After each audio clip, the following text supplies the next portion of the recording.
Blue Ninja! Blue Ninja! Yeah! Blue Ninja!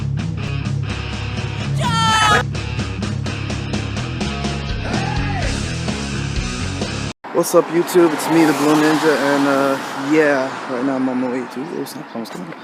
That scared the heck out of me. That little kid running.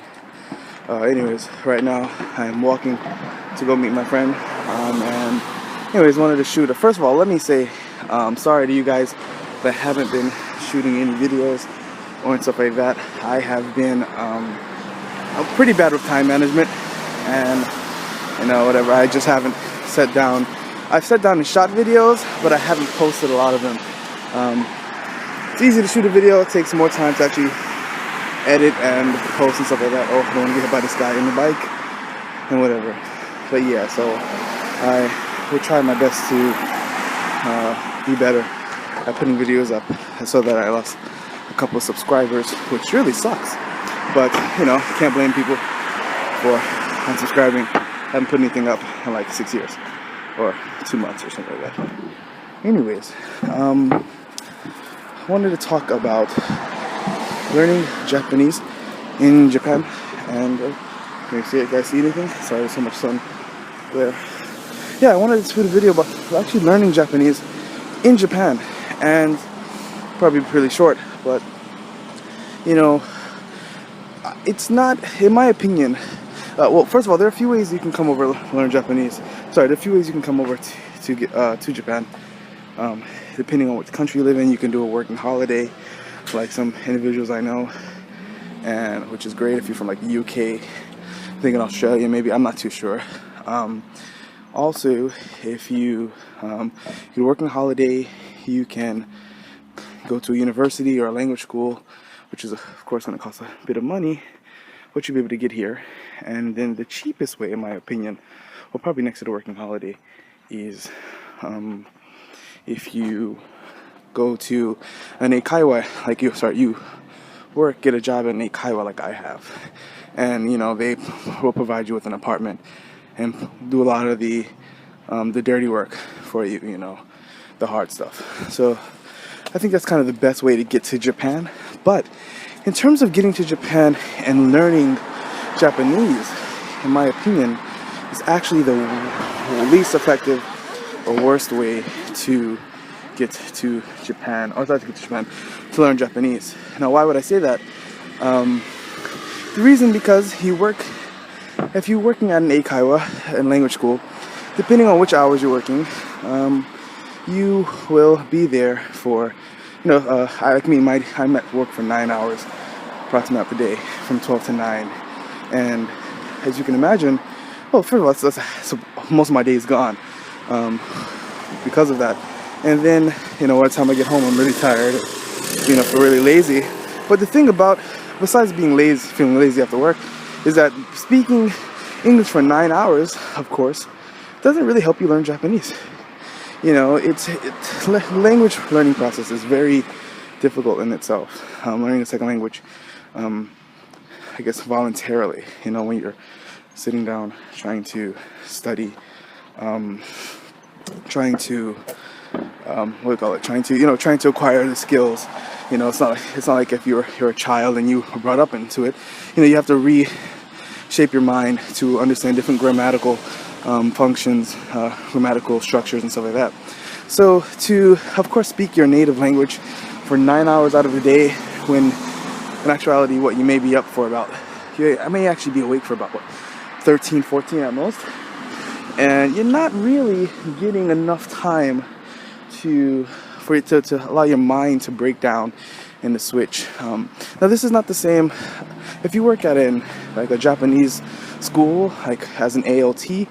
The situation may be a bit different because ALT's schedules are different and their surrounding is different. So whereas at an eikaiwa, some of the teachers not some of the teachers, the staff usually speaks English, and that's pretty much it. Maybe not the managers, but the staff speak English. But you may not, so you will then have to usually speak English depending on who you're working with. Some staff members don't care, they'll speak Japanese to you when students aren't around. Even when students are around, some will. But if you work at in high school, or at a high school, you won't have to speak English to the staff, because the staff that are there, they're teaching math and science. They're not there to teach English, so most of them don't even know English. So, you still can kind of get a good amount of Japanese out during your day when you're not teaching in between classes and stuff. But at an eikaiwa, it is not the same thing. It is not the same. So it really causes a bit of an issue and whatnot. Let me cross the street. Let me not die. This bus hits me. Oh, gotta cross. But yeah, that's kind of the thing. So when you come over here, it's best, I'd say, if you're trying to learn language, to go to an actual college or university, something that will, of course, give you the opportunity, or the focus is for you to learn Japanese. It's not completely easy living, in a country where they expect you not to speak Japanese. Japanese they don't expect any foreigners to speak Japanese. So you will, of course, encounter a lot of Japanese who will, either speak English to you, or as a result, always, they're gonna assume that you don't speak Japanese. It can't be helped. It's the way some people are. Some people aren't trying to be offensive, so just brush it off. Well, some people, they will get annoyed because they will speak English to you, even if you say, okay, well, please stop speaking English to me. I've had it happen before.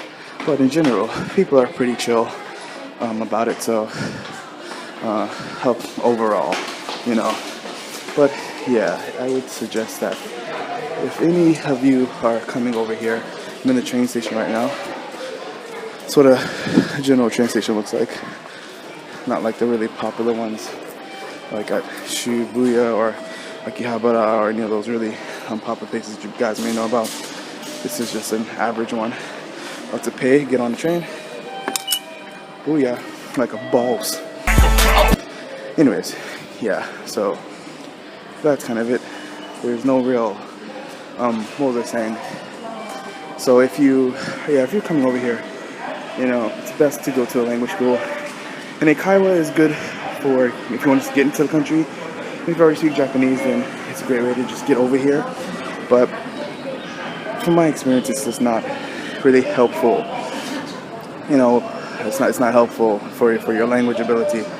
It's funny, I've met individuals in New York who lived in New York for about a year and a half, and met them when they didn't speak English. And a year and a half later, they weren't fluent, but they were really, they could communicate fairly very well.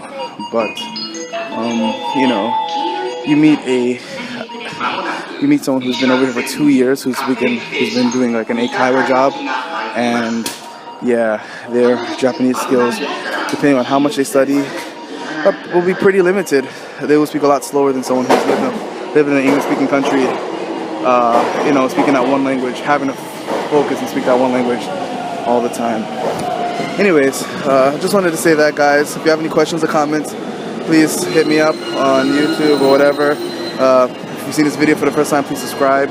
It's Blue Ninja, and catch you guys. I'm out. Thanks for watching.